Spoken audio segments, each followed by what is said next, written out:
A drama-filled weekend for the WNBA. We were talking about this at the end of last hour with what happened on Saturday. Angel Reese is a wonderful player, but she does not compare to what and who Caitlin Clark is when she's on the basketball floor. Plain and simple. On September 14th, 2024, Caitlin Clark broke Alyssa Thomas's single-season assist record. But this wasn't just a stat, it was a spark. Angel Reese spoke to the media. She didn't speak to the media after the game against Caitlin Clark, but a member of the Chicago Sky, the national title winner at LSU. And she talked about where all this attention started with her and Caitlin Clark. Meanwhile, Angel Reese isn't backing down. She says she's ready to be the bad guy if it means keeping women's basketball relevant. All started from the national championship game, and I've been dealing with this for 2 years now. And understanding, negative things have probably been said about me, but honestly, I'll take that because look where women's basketball is. People are talking about women's basketball, but you never would think that we'd be talking about women's basketball. People are pulling up to games. We got celebrities coming to games, sold out arenas, one single game.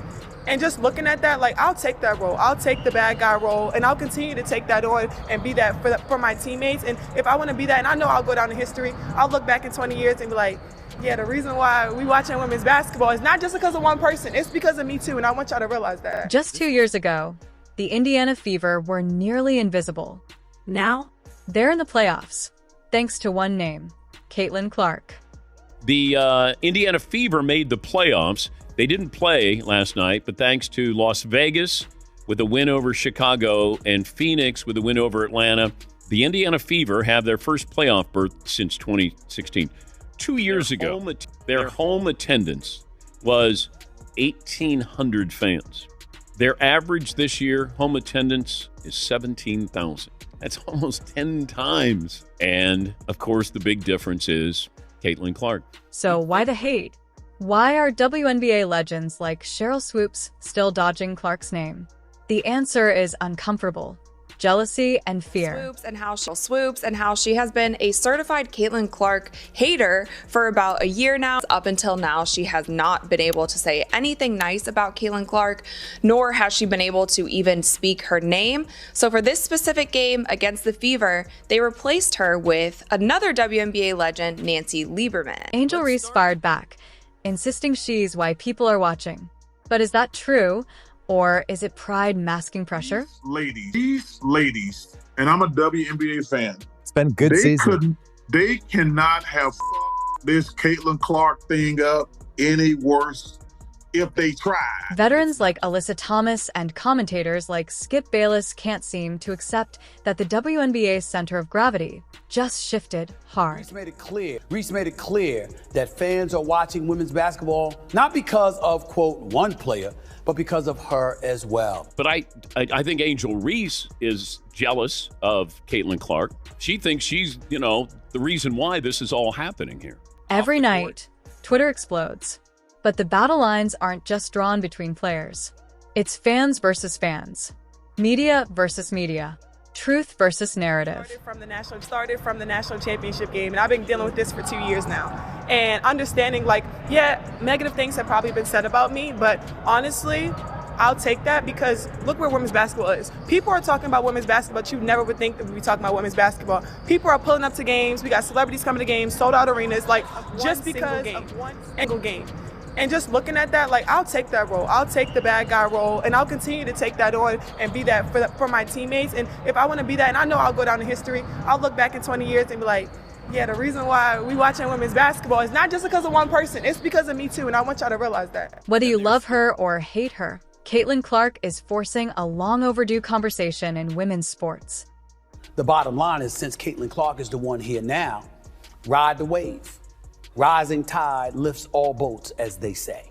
And that was the argument that I was making. It says fair is a place where they judge pigs. It doesn't exist. It's not about fairness. It's about reality. The reality is that the max contract in the WNBA at this particular moment in time is $250,000 to a player. Caitlin Clark is already committed to $28 million in endorsement. As the dust settles, one thing is clear. The WNBA will never be the same. Because now, every game matters. Every rivalry is real. And the world is finally watching. Caitlin Clark Caitlin Clark was going to get eyeballs whether she played against Angel Reese in LSU or not, because we had not seen anything like this before. Her style of play. You just witnessed the turning point of a league. But where do you stand? Are you Team Clark, Team Reese, or Team WNBA? At least. Look at the wave that she's created. Look at the profile that it has granted the WNBA. Look at the record ratings they've produced because of her arrival. Once upon a time, they were watching about the audience in Indiana for Indiana Fever games was at about 4,000. Now it's at about 16 to 17,000. The ratings for the WNBA draft was 2.446 million. One shot, one pass, one moment of pure basketball brilliance. Caitlin Clark didn't just silence the critics. She tore the entire WNBA narrative apart. But what followed wasn't celebration, it was chaos. From jealous rival stars to social media warfare and racial tensions boiling over, Clark's rise shattered everything the league thought it knew about itself. So, why are fans furious? Why are veterans like Angel Reese and Alyssa Thomas quietly fuming? And why do some say Caitlin Clark's success is both the best and worst thing to ever happen to women's basketball? So many great players. But maybe they didn't capture your imagination. Caitlin Clark has. People watched. Now everybody wants to have an opinion on this. And that's where it clutters, muddies up everything that the women have tried to do. They've been there. You just haven't noticed. Now you're noticing, and now you have an agenda. Now you have an opinion. With seconds left on the clock, Caitlin Clark drilled a three-pointer that would not only win the game, but ignite a national firestorm. Overnight, her name trended globally. It wasn't just a shot. It was a shot heard across sports history. And then came the backlash. He is clearly not the draw and not the type of player that Clark is. She's a good college, very good college player and a good NBA, WNBA player. But that incident in college at LSU, Iowa, took that sport and broke it out. And we spent the entire offseason talking about, can we get a rematch of these two? It set up the senior year for Clark. Now, she is not the star player in this play, Reese, but she has a big element in the past year and a half of basketball. Yeah, I agree with that. I mean, she played the role of villain. Angel Reese, who had previously leaned into the college rivalry with Clark, suddenly became a central character in the media drama. Networks couldn't get enough. It wasn't just basketball anymore, it was personal, racial, emotional. But was this rivalry real or manufactured? And how did the league start using it to drive viewership at Clark's expense? The doubleheader that opened the season generated over 1.5 million viewers, which was more than the WNBA had accumulated in more than 2 decades. You have all of this stuff going on. Understand, Caitlin Clark is different. We ain't talking about fairness. We're talking about business. Veterans like Alyssa Thomas didn't hold back. While they didn't name Clark directly, the coded language was clear. Physical play turned brutal. Hard fouls, cold shoulders, silent stares. The message was loud. Caitlin Clark had to be put in her place. But as the resistance grew, so did Clark's fan base.